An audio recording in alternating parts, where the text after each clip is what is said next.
Welcome to Al Hikmat Podcast. अस्सलामुअलैकुम।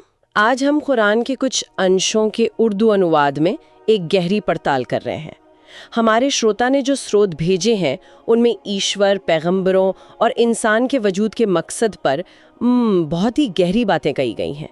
तो हमारा इरादा यही है कि इन संदेशों के मूल भाव को परत दर परत खोलें। और देखिए, इसकी शुरुआत ही एक बहुत सीधी चेतावनी से होती है। कहा गया है कि लोगों के हिसाब का वक्त करीब आ गया है, लेकिन वो गफलत में है। जब भी उनके रब की तरफ से कोई नई नसीहत आती है तो वो उसे खेल खेल में सुनते हैं। मुझे हमेशा ये बात सोचने पर मजबूर करती है कि यहाँ गफलत का असल मतलब क्या है। क्या ये सिर्फ भूलना है या कुछ और? ये एक बहुत अच्छा सवाल है, क्योंकि गफलत वो सिर्फ याददाश्त की कमी नहीं है। अच्छा, ये एक तरह की, आप कह सकते हैं, जानबूझकर की गई अनदेखी है। दुनिया में इतना खो जाना कि जो बड़ी हकीकतें हैं उनसे नजरें ही हट जाएं।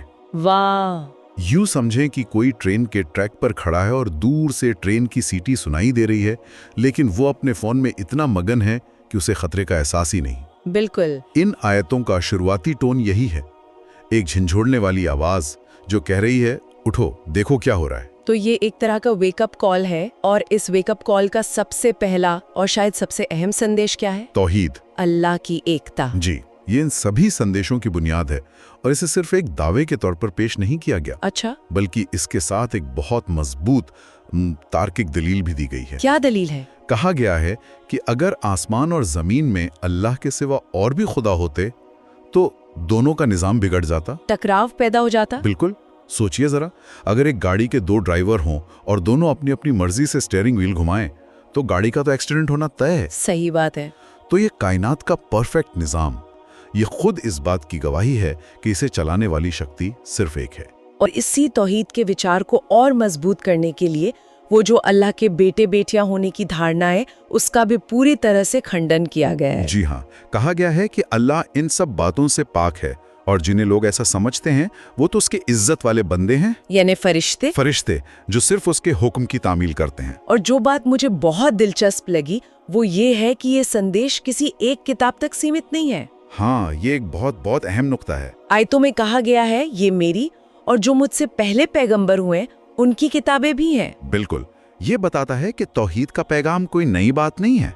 ये एक गोल्डन थ्रेड है, एक सुनहरा धागा जो हजरत आदम से लेकर आखिरी पैगंबर तक सभी की तालीमात को एक साथ पिरोता है। वाह! तो इसी निरंतरता की बात करें तो इन आयतों में कई पैगंबरों के किस्से भी हैं। मूसा, हारून, नूह, जी, दाऊद, सुलेमान। इन सब किस्सों का मकसद क्या? सिर्फ कहानियां सुनाना है या इनमें हमारे लिए कुछ गहरे सबक छिपे हैं? हजरत इब्राहिम का किस्सा तो बहुत तफसील से दिया गया है। हर किस्सा असल में इंसानी फितरत और ईमान की आजमाइश का एक अलग पहलू दिखाता है। हजरत इब्राहिम का किस्सा वो बौद्धिक हिम्मत का एक शानदार उदाहरण है, परंपराओं पर सवाल उठाने का। बिल्कुल। जब उन्होंने अपनी कौम से पूछा, ये कैसी मूर्तियां हैं जिनकी पूजा पर तुम लोग जमे हुए हो, तो उनका जवाब क्या था? यही कि हमने अपने बाप दादा को ऐसा ही करते पाया है। और ये जवाब आज भी कितना आम है ना? बिल्कुल, बस ऐसा ही होता आया है। ये तर्क की जगह परंपरा को खड़ा कर देना है। सही कहा। लेकिन इब्राहिम ने इस जवाब को माना नहीं। उन्होंने कहा कि तुम और तुम्हारे बाप दादा दोनों खुली गुमराही में थे। ये एक सीधी चुनौती थी। और फिर जो उन्होंने किया वो तो कमाल था। हाँ, सबकी गैर मौजूदगी में सारे बुतों को तोड़ दिया, सिवाय सबसे बड़े वाले के। और जब उनसे पूछा गया तो जवाब दिया, बल्कि ये इनके इन बड़े बुत ने किया होगा।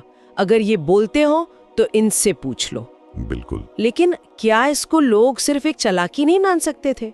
आखिर उन्होंने सवाल का सीधा जवाब तो नहीं दिया। ये एक बहुत अच्छा सवाल है, पर ये चालाकी से कहीं ज्यादा था। ये असल में एक परफॉर्मेटिव आर्ग्यूमेंट था। Performative argument? हाँ, उन्होंने सिर्फ कहा नहीं, बल्कि अपने अमल से, अपने एक्शन से साबित करके दिखाया कि ये मूर्तियां कितनी बेबस हैं। अच्छा।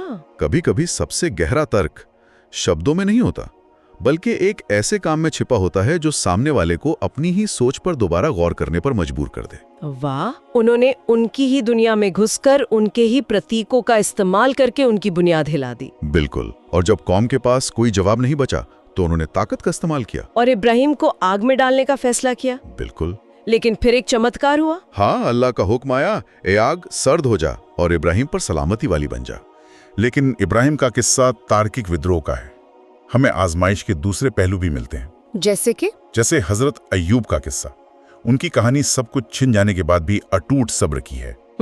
यहाँ इब्राहिम ने बाहरी दुनिया की गुमराही को चुनौती दी, वहीं अय्यूब ने अपनी अंदरूनी दुनिया के दर्द और तकलीफ पर सब्र से जीत हासिल की। वाह, तो ईमान सिर्फ विचारों को चुनौती देना नहीं है, बल्कि खामोशी से तकलीफ सहना भी है। और फिर भी शुक्रगुजार रहना, इसमें भी परखा जाता है। और हजरत यूनुस का भी जिक्र है, जो मछली के पेट में पहुंच गए थे। उनकी कहानी, उनका किस्सा अपनी गलती को मानने, पश्चाताप करने और पूरी ईमानदारी से अल्लाह को पुकारने का सबक है। उनकी दुआ आज भी मुश्किल में फंसे लोगों के लिए एक उम्मीद है। तो इब्राहिम से हिम्मत, अय्यूब से सब्र और यूनुस से विनम्रता। जी, हर कहानी ईमान का एक अलग रंग दिखाती है। ये सब हमें दुनिया में सही तरीके से जीने का रास्ता दिखाते हैं। लेकिन इन आयातों में इस दुनिया के बाद आने वाले एक बहुत बड़े दिन यानी कयामत का जिक्र भी है, और वो भी बड़े खौफनाक अंदाज में। हाँ, और कयामत का मंजर जिस तरह बयान किया गया है, उसका मकसद सिर्फ डराना नहीं है। तो फिर क्या है? उसका मकसद है जिंदगी की जो मौजूदा प्रायोरिटीज हैं, उन पर सवाल खड़ा करना। अच्छा। जब कहा जाता है कि उस दिन दूध पिलाने वाली अपने बच्चे को भूल जाएगी और हमल वाली का हमल गिर पड़ेगा, तो ये उस दिन की दहशत की शिद्दत को दिखाता है। ये तस्वीरें तो वाकई बहुत गंभीर और विचलित करने वाली हैं। जी, ये बताती हैं कि दुनिया के सबसे मजबूत रिश्ते, सबसे बड़ी चिंताएं उस दिन बेमानी हो जाएंगी। ये डर पैदा करने के साथ साथ एक बहुत बड़ी जिम्मेदारी का एहसास भी कराती हैं। लेकिन इसके बिल्कुल उलट एक उम्मीद का मंजर भी है। बिल्कुल, और इन दोनों मंजरों के बीच में जो चीज खड़ी है, वो है इंसाफ की तराजू। एक शक्तिशाली प्रतीक। बहुत। आयतों में कहा गया है कि किसी पर राई के दाने के बराबर भी जुल्म नहीं होगा। हर छोटा बड़ा अमल सामने लाया जाएगा। ये पारदर्शिता और जवाबदेही का अंतिम पैमाना है। और फिर दो अलग अलग अंजाम बताए गए हैं। एक तरफ काफिरों के लिए दोज़ख है, हाँ, जिसका ईंधन वो खुद बनेंगे। उनके लिए आग के कपड़े और खौलता हुआ पानी होगा। और दूसरी तरफ ईमान वालों के लिए जन्नत के बाग हैं, जिनके नीचे नहरें बह रही होंगी। जी, जहां उन्हें सोने के कंगन और रेशमी लिबास पहनाए जाएंगे। ये इनाम और सजा का एक स्पष्ट अंतर है, जो जिंदगी को एक मकसद देता है कि आपका हर काम मायने रखता है। तो अगर कयामत पर यकीन करने के इतने गहरे नतीजे हैं, तो इन आयतों में इस पर यकीन करने के लिए क्या दलीलें दी गई हैं? दलीलें हमारे चारों तरफ बिखरी हुई हैं। आयतें हमें कायनात की किताब को पढ़ने की दावत देती हैं। जैसे एक जगह कहा गया है कि आसमान और जमीन पहले एक दूसरे से जुड़े हुए थे, फिर हमने उन्हें अलग किया।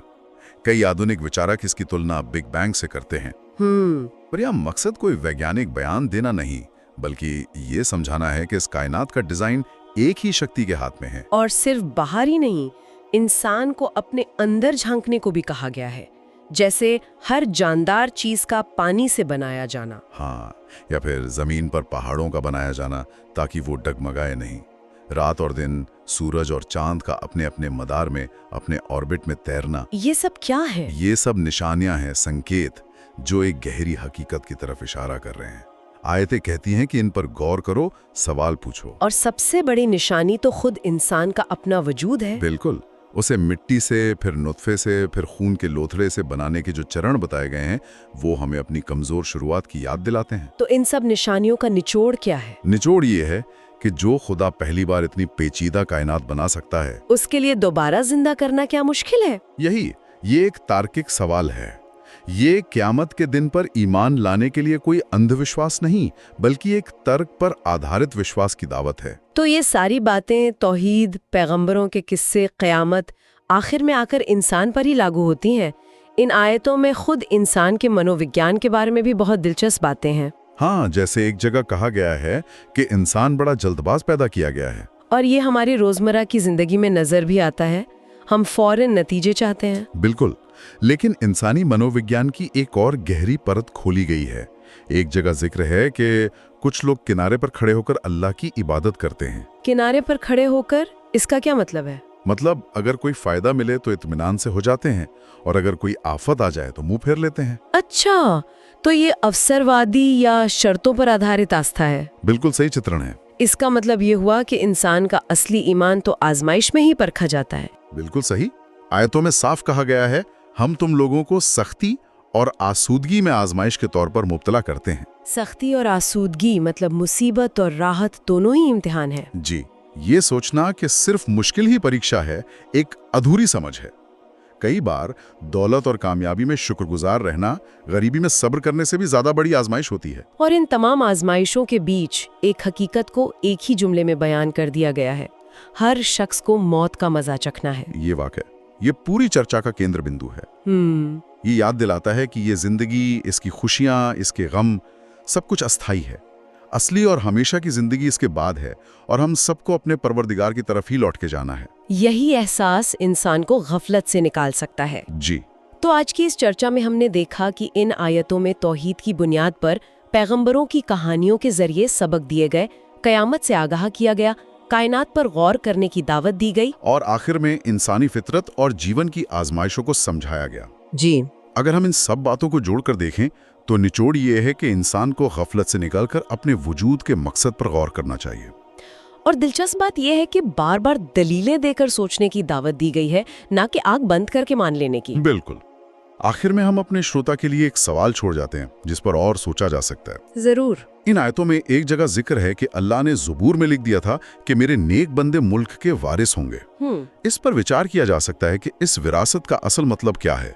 क्या ये सिर्फ जमीनी हुकूमत और राजनीतिक ताकत है या इसका कोई गहरा रूहानी मतलब भी है, जैसे कि दिलों पर राज करना, अच्छाई का प्रभाव फैलाना, या आखिर में जन्नत की विरासत पाना। इस एक आयत में बहुत सारी संभावनाएं छुपी हैं।